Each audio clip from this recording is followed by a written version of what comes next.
and the raven never fleeting, still is sitting on a pale bust of Pallas just above my chamber door, and his eyes have all the seeming of a demos that is dreaming, and the lamplight from is streaming through the shadow on the floor, and my soul, from out the shadows that lies floating on the floor, shall be lived Edgar Poe was one of nevermore. the greatest poets to characterize the American Gothic literature.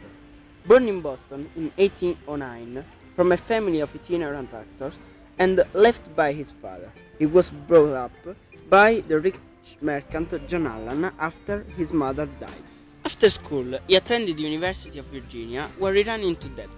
The Allans refused to pay it, and so he came back to Boston.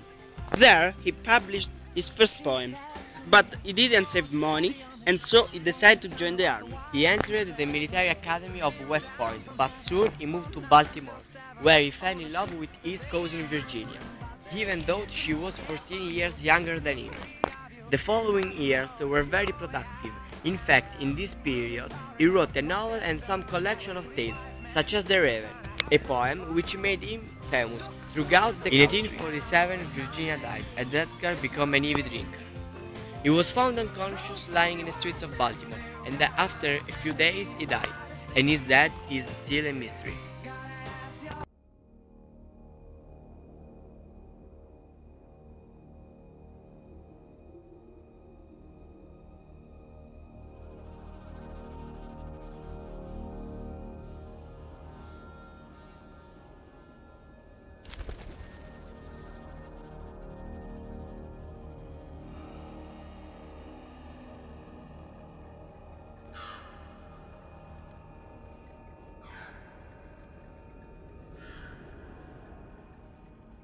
It is said that Poe's death was caused by his drug addiction, but the only thing sure is that, especially after Virginia died, he became a heavy drinker, and this could have brought some problems to his health.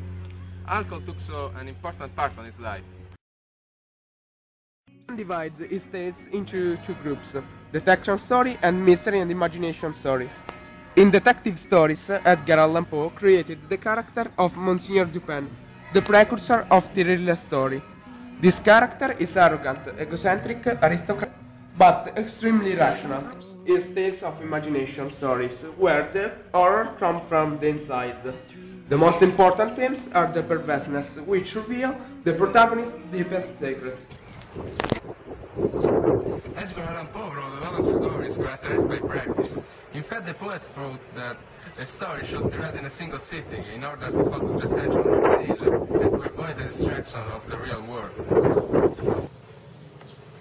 The setting was often circumscribed, and Poe did his best to make it seem as real as possible.